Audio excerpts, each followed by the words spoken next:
नमस्कार, मैं हूं आपके साथ अली मतहर। अपना बिहार में सबसे पहले खबर विधान परिषद से, जहां अपने संबोधन के दौरान CM Nitish Kumar RJD MLC Sunil Singh की टोका टोकी से नाराज हो गए। सीएम नीतीश धान की खरीद की कीमत को लेकर टोकने पर नाराज हो गए। मुख्यमंत्री ने कहा कि मैं नहीं चाहता कि आपके अंदर की बात बताऊं, अंदर की बात हम सभी जानते हैं। साथ ही उन्होंने कहा कि जो गड़बड़ी कर रहा है उसका नाम बताएं, उसके खिलाफ कार्रवाई होगी। आप एक बात सुन लीजिए, हम चाहते नहीं है, सारी बातों को चाहते नहीं है आपके बारे में अंदरूनी बात कहना। हम लोग एक दूसरे के बारे में अंदरूनी बात भी जानते हैं। अभी कोई अच्छी बात काहे बोलेंगे, ये बोलेंगे हम। लेकिन हम सारी बात है कि अगर कोई गड़बड़ करता है तो आप भी जरा देखिए, और कोई बार बार कह रहे हैं, तीसरी बार कह रहे हैं, अगर कोई गड़बड़ करता है उसकी रिपोर्ट करिए ताकि उस पर कानूनी कार्रवाई हो जाए। इसलिए आप लोग समझा दीजिए ना। आप लोग अगर नहीं समझाइएगा तो ये कुछ होगा क्या? इतना साफ बोल रहे हैं कि आपके पास अगर कोई ऐसी जानकारी है दीजिए, उस पर जरूर जांच करके एक्शन लिया जाएगा। ये सुन रहा है मेरी बात, आप दीजिए माननीय मुख्यमंत्री बताइए, ये सुन रहे हैं मेरी बात। ये बार बार कह रहे हैं कि अगर किसी ने गड़बड़ी की है उस पर जरूर एक्शन लेंगे और उसके बारे में आप बताइए। अभी सुन ही नहीं रहे हैं, सुन ही नहीं। और सीएम की नाराजगी पर सुनील सिंह ने क्या कुछ कहा, वो सुनते हैं। हम पूछ रहे हैं कि अलबर्ट पिंटो को इतना गुस्सा क्यों आता है। देखिए क्या है कि इस उम्र में जो नीतीश कुमार जी जितना जिम्मेवारी झेल रहे हैं और जो भाजपा लोग उनको थपेरा मार रहा है, तो गुस्सा कहीं ना कहीं तो उतारेंगे। तो भाई हम लोग से कमजोर आदमी उनको कौन मिलेगा? जो भाजपा उधर से उनको जब टॉर्चर करती है तो उसका गुस्सा आकर के सदन में मेरे ऊपर उतारते हैं। बिहार विधानसभा में आज मुख्यमंत्री नीतीश कुमार ने विपक्ष के सभी सवालों का करारा जवाब दिया। नेता प्रतिपक्ष को आंकड़ों के जरिए सीएम ने अपराध को लेकर आईना दिखाने की कोशिश की, तो तेजस्वी शायरी के जरिए सरकार पर तंज कसते नजर आए।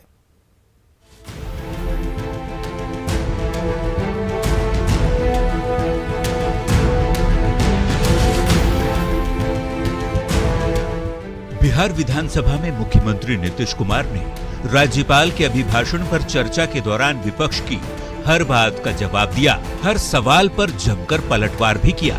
मुख्यमंत्री का फोकस क्राइम को लेकर ही रहा। सीएम ने नेशनल क्राइम रिकॉर्ड्स ब्यूरो के आंकड़े के आधार पर कहा कि बिहार देश भर में 25वें स्थान पर है, जो कि पिछले रैंकिंग से काफी बेहतर है। हर प्रकार से हम लोग इस काम को करते रहते हैं। अब आपको मालूम है कि लोग तो कुछ भी बोल देते हैं, तो ये जो संज्ञेय अपराध है देश भर का, तो आप जरा जान लीजिए कि बिहार इस देश में जो 2020 का नेशनल क्राइम रिकॉर्ड ब्यूरो प्रकाशित हुआ, 2020 का प्रकाशित हुआ है, उसके हिसाब से बिहार देश में 25वें नंबर पर। नेता प्रतिपक्ष तेजस्वी यादव ने सदन में पहले शायरी के जरिए नीतीश सरकार पर हमला बोला। सुनिए। जब पड़ा वक्त गुलिस्तां पे तो खून हमने दिया, जब पड़ा वक्त गुलिस्तां पे तो खून हमने दिया, जब बाहर आई तो कहते हैं तेरा काम नहीं। फिर तेजस्वी ने गरीबों पर अपराध बढ़ने का आरोप लगाया, साथ ही लगे हाथ बिहार में 2 लाख करोड़ की आर्थिक गड़बड़ी का आरोप सीएजी रिपोर्ट के हवाले से देने की भी कोशिश की। हम ये कह रहे हैं महोदय कि दिन दहाड़े क्राइम बढ़ता जा रहा है, क्राइम में वृद्धि हो रही है महोदय। कोई सुनवाई, कोई कार्रवाई चले जाइए तो कोई थाना में लेता ही नहीं है।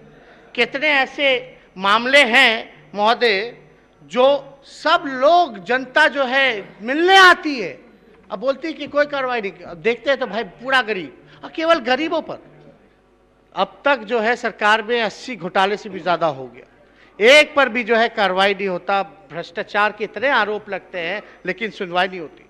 सीएजी रिपोर्ट में भी 2 लाख करोड़ रुपए का, अरे 2 लाख करोड़ रुपए का कोई हिसाब किताब नहीं है। विधानसभा में तेजस्वी के लगाए आरोपों का कोई असर मुख्यमंत्री पर नहीं पड़ा। नीतीश ने तो सीधे तेजस्वी पर तंज कसते हुए कह दिया कि वे चुपचाप घर में बैठे रहते हैं, कोई काम धाम नहीं करते। देश में बिहार का 30वां स्थान। अरे सुन न लीजिए, आप क्या जानते हैं? कुछ जानते हैं? घर में बैठे रहते हैं, कुछ नहीं करते हैं। जरा ये सब बतवा सुन लिया करिए, ध्यान दे लीजिए कि महिलाओं के प्रति क्या स्थिति है, और जरा उसके बारे में भी जरा जान लीजिए। 30वां स्थान है पूरे देश में। ये जो यहाँ पर बात करते हैं आप, अरे आपको कोई मतलब है? आपके पार्टी का कोई मतलब है इस सब चीज से, जनहित में? बिहार विधानसभा के बजट सत्र के दौरान लगातार विपक्ष सरकार को घेरने की कोशिशें कर रहा है। बुधवार को भी विपक्ष ने विरोध जताते हुए सदन से वॉकआउट कर दिया, लेकिन सदन के भीतर जिस तरह से मुख्यमंत्री का तेवर देखने को मिला, उससे लगता नहीं कि सरकार किसी भी मुद्दे पर पीछे हटने को तैयार है। न्यूज़ 18 के लिए पटना से शैलेंद्र की रिपोर्ट। और आरएसएस को लेकर तेजस्वी की टिप्पणी पर सियासत गर्म है। बीजेपी जहां और जेडीयू ने जहां तेजस्वी यादव पर हमला किया है, वहीं कांग्रेस ने इस विवाद से किनारा कर लिया है। प्रोपेगेंडा क्रिएट करना चाहते हैं और अनर्गल आरएसएस के ऊपर टीका की। जो आरएसएस देश ही नहीं दुनिया की सबसे बड़ी सामाजिक संगठन है, जो राष्ट्रवाद के विचार को लेकर चलती है। वह कोई हिंदू मुसलमान का संगठन नहीं है, वह पूरे समस्त राष्ट्रवाद के विचार के देश नहीं दुनिया में बड़ी संगठन है। आउट है कहीं से आरएसएस का इस यहाँ पे सदन में कहीं से आरएसएस का मुद्दा उठाना उचित नहीं है। बात हो रही थी बजट पे, राष्ट्रपति के राज्यपाल के अभिभाषण पे, तो उस पे आरएसएस कहाँ से मुद्दा बन गया? एकदम अनुचित है ये मुद्दा और हम इसकी घोर निंदा करते हैं। आरएसएस की बात नहीं करूंगी, मैं महिला हूं और महिला सुरक्षा की बात करूंगी। जिस तरह से माननीय मुख्यमंत्री जी ने कहा कि बिहार में महिलाएं सुरक्षित हैं, तो मैं उनके इस भाषण के समय खड़ा होकर के उनका मैंने विरोध भी किया, बल्कि उनका ध्यान आकृष्ट कराना चाहती थी शाहपुर के मामला पे। मैं कह रहा हूं कि सदन में देश के सारे मसाइल होंगे। अगर मामला ये हुआ है कि गांधी के कत्ल की जो लोग भर्त्सना नहीं कर पाते, तो गांधी का नाम भी उनको नहीं लेना चाहिए। गांधी के जाके इस पर मजार पे फूल चढ़ाते हैं और गांधी की जिन लोगों ने हत्या की है ऐसे लोगों को आइडियल समझते हैं। तो इस पर बात तो शुरू दिन से होती रही है समाज के सामने में। दरअसल तेजस्वी यादव ने आज सदन में आरएसएस को लेकर टिप्पणी की थी। उन्होंने कहा था कि आरएसएस देश के लिए खतरा है। साथ ही कहा कि देश की आजादी में आरएसएस का कोई योगदान नहीं है। के कोई विधायक हैं, नीतीश जी के बीजेपी के कोई विधायक हैं, उन्होंने कहा कि भाई मुसलमानों से जो है वोटिंग राइट ले लो। सब आप मतलब हद है, अद्भुत है। इस देश की आजादी में चाहे हिंदू हो, मुस्लिम हो, सिख है, ईसाई हो, सब लोगों ने कुर्बानी दी है। सब लोगों ने बलिदान दिया। हाँ, लेकिन आरएसएस वालों ने नहीं दिया। मुख्यमंत्री जी आप हमको कहे थे ना आरएसएस वाला खतरनाक है।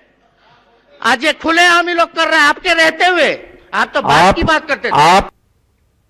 बीजेपी विधायक बचौल के बयान पर सियासत थमने का नाम नहीं ले रही। हरिभूषण ठाकुर बचौल ने आज एक बार फिर साफ कर दिया कि वे अपने बयान से पीछे नहीं हटने वाले। ऐसे में विरोधियों के साथ ही अपनों का भी दंश बीजेपी विधायक को झेलना पड़ रहा है। बिहार विधानसभा के बजट सत्र की गर्माहट के बीच बचौल को लेकर सियासी वार जारी है। बीजेपी विधायक हरिभूषण ठाकुर बचौल को लेकर सियासत एक बार फिर गर्म हो गई है। धर्म विशेष को लेकर दिए अपने बयान पर बचौल कायम है। उन्होंने एक बार फिर दोहरा दिया कि वे सदन में माफी नहीं मांगने वाले। सवाल नहीं है माफी मांगने का। हम क्या क्या बोलता है लोग, हम देशद्रोही पर अगर कुछ बोल दिए तो ये बहुत बड़ी बात हो गई। ये सब कोई मुद्दा नहीं होगा, तो होगा, देखा जाएगा। तो आप झुकने को एकदम तैयार नहीं? सवाल नहीं है, सवाल इसमें झुकने का क्या बात है। 4 दिन पहले ही बचौल के बयान पर सियासत भड़क गई थी। सुनिए मुसलमानों को लेकर क्या कुछ कहा था तब बीजेपी विधायक ने। तो देश से ले लिए, उनको तो जो भी सुख सुविधा है सब वापस ले ले। यहाँ रहे तो अपना दूसरे स्तर के नागरिकता की तरह रहे। जब वो धर्म के नाम पर देश ले लिए तो कृपा पर रह रहे हैं। मैं तो मांग करता हूं कि इन लोगों का, सारे लोगों का वोट राइट खत्म कर दिया जाए। भारत जैसे धर्मनिरपेक्ष देश में ऐसे बयान की अपेक्षा किसी राजनेता से तो नहीं की जा सकती। यही वजह है कि बचौल के बयान को लेकर जेडीयू और आरजेडी के नेता जोरदार हमला बोल रहे हैं। श्री ठाकुर का वक्तव्य भारत की संवैधानिक परंपराओं के विरुद्ध है। जिस संविधान की हम शपथ लेते हैं वो धर्मनिरपेक्ष है, समाजवादी है और देश के सभी नागरिकों को समान अधिकार देता है। ये डॉक्टर अंबेडकर का भी अपमान है और श्री ठाकुर को ऐसे वक्तव्यों से परहेज करना चाहिए। सीधी से तौर पे बात है, जो बचौल साहब हैं उनसे तो कोई शिकायत ही हम लोगों को नहीं है। शिकायत तो मुख्यमंत्री जी से है। मुख्यमंत्री जी आप बचौल को छोड़ दीजिए, वो जिस राजनीतिक पृष्ठभूमि से आते हैं अपना पॉइंट स्कोर करना चाहते हैं, लेकिन आप तो संविधान को महफूज रखने की शपथ के साथ मुख्यमंत्री बने हैं ना। आपकी चुप्पी खतरनाक साबित हो रही है। बचौल के इस बयान का बीजेपी ने बचाव किया है तो वहीं एआईएमआईएम ने ऐसे नेताओं पर सख्त कदम उठाए जाने की बात कही है। माननीय विधायक हरिभूषण ठाकुर बचौल ने जिनके प्रति जो ऐसे राष्ट्रद्रोही हैं, जिनका वक्तव्य जो वंदे मातरम गाने से भी वो परहेज करते हैं, वैसे लोगों के प्रति उनका वो वक्तव्य है। देश संविधान से चलता है और संविधान के विरुद्ध जो बात करे वो संविधान विरोधी है। इस संबंध में हम लोगों ने सदन में बात रखी है। महामहिम राज्यपाल से भी जाकर के हम लोगों ने अपना आपत्ति दर्ज कराई है। बिहार विधानसभा के बजट सत्र को लेकर मुद्दों के साथ विपक्ष लगातार सरकार पर हमलावर है। ऐसे में बचौल के अपने बयान पर कायम रहने से बिहार की सियासी तपिश एक बार फिर बढ़ गई है और विरोधियों के साथ ही अपनों को भी बीजेपी पर हमला करने का एक और मौका मिल गया है। न्यूज़ 18 के लिए पटना से आनंद अमृतराज के साथ ब्यूरो रिपोर्ट। विधान परिषद में न्यूज 18 की खबर की गूंज रही। कार्रवाई के दौरान 200 से ज्यादा मॉड्यूलर शौचालय बंद रहने का मामला उठा। कांग्रेस एमएलसी प्रेमचंद्र मिश्रा ने कहा कि न्यूज 18 ने शौचालयों में ताले लगे होने की खबर दिखाई थी। उन्होंने इस मामले में नगर विकास मंत्री तारकिशोर प्रसाद से जांच की मांग की। न्यूज 18 ने बताया, उसके बाद हमने खुद जाके निरीक्षण किया तो सारे शौचालयों पर ताला लटका हुआ है। करोड़ों रुपए खर्च करके सरकार शौचालय बनाती है लोगों की सुविधा के लिए, और सुविधा क्या है तो वहां ताला लटका हुआ है और मंत्री गलत बयानी करते हैं सदन में। इसलिए मैंने इस बात को उल्लेख किया और मैं धन्यवाद देता हूं न्यूज 18 को, जिसने एक खबर चलाई और मुझे बोलने का एक मौका मिला। मैंने सरकार को इसी आधार पर घेरा। रूस और यूक्रेन के बीच जंग का आज 7वां दिन है। दोनों ओर से बमबाजी और गोलीबारी जारी है।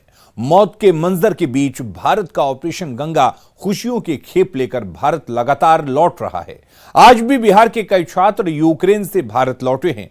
घर लौटकर वो खुश तो हैं, लेकिन आंखों में तबाही का मंजर नाच रहा है।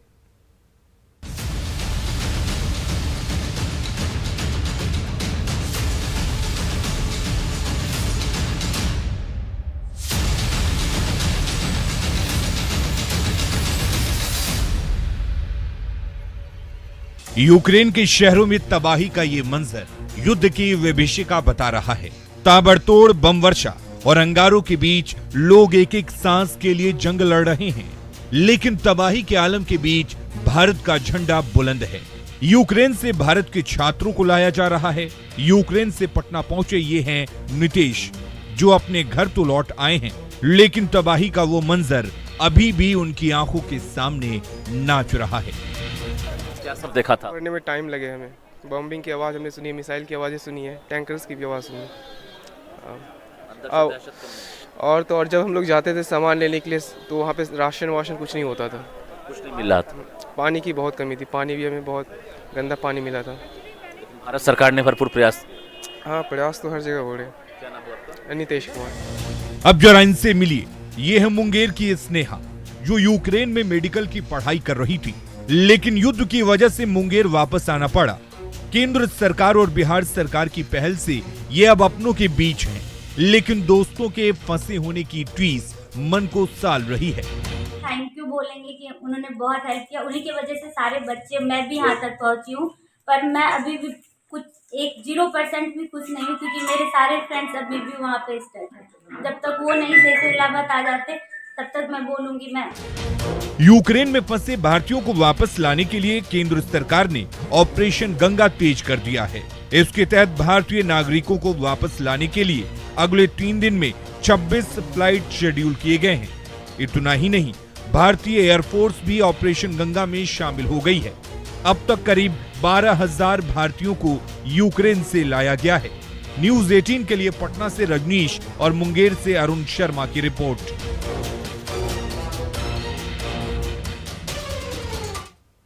भोजपुर के द्वेरा में आतंक का पर्याय और सोन के बालू के वर्चस्व में बीते 21 जनवरी को डबल मर्डर को अंजाम देने वाले मुख्य सरगना विदेशी राय को पुलिस ने गिरफ्तार कर लिया है। विदेशी राय को भोजपुर पुलिस और बिहार एसटीएफ की टीम ने झारखंड के रामगढ़ से धर दबोचा है। विदेशी राय पर हत्या और लूट सहित 18 मामले दर्ज हैं।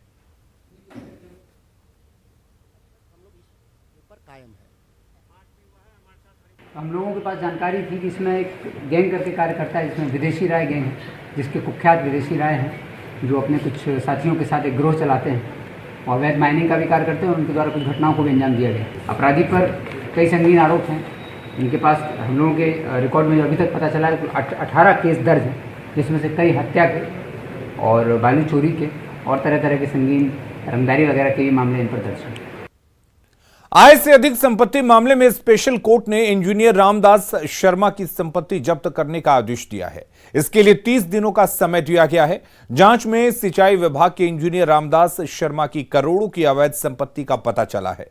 रामदास शर्मा ने बाढ़ के मछुआरा में एक ही दिन में 4 प्लॉट की रजिस्ट्री कराई थी। इसके अलावा पटना के बेउर इलाके में भी रामदास शर्मा और उनके परिवार के सदस्यों के नाम से 4 प्लॉट हैं। रामदास शर्मा का पटना के शेखपुरा में आलीशान मकान है।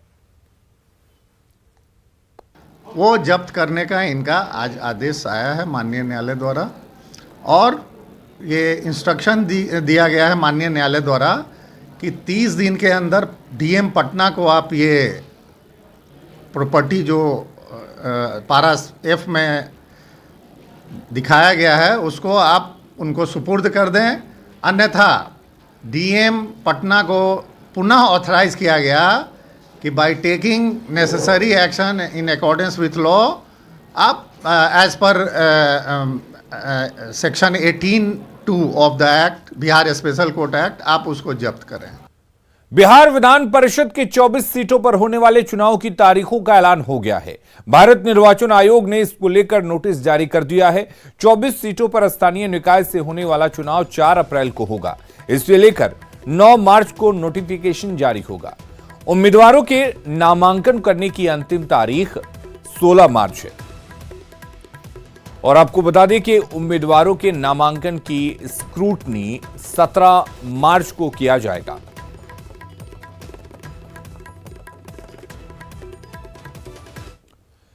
वर्दी वालों को आपने अपराधियों के पीछे भागते देखा होगा, लेकिन हम आपको पुलिस अधिकारियों की एक अलग तस्वीर दिखा रहे हैं, जहां सीनियर आईपीएस ऑफिसर होली के गीतों पर नाचते और झूमते दिखे। तस्वीरें पटना की हैं और मौका था बिहार पुलिस सप्ताह के समापन का। डीजी एके अंबेडकर मंच पर चढ़ गए और हाथ में माइक लेकर गाना गाने लगे।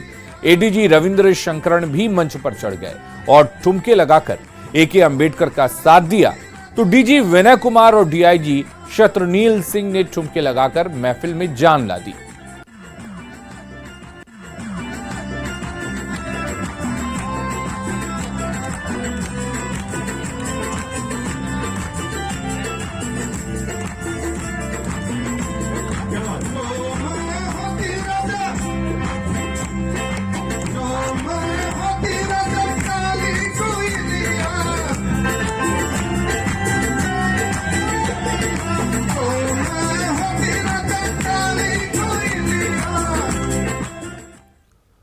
और अपना बिहार के इस बुलेटिन में फिलहाल के लिए इतना ही। आगे देखेंगे झारखंड की खबरें जोहार झारखंड में।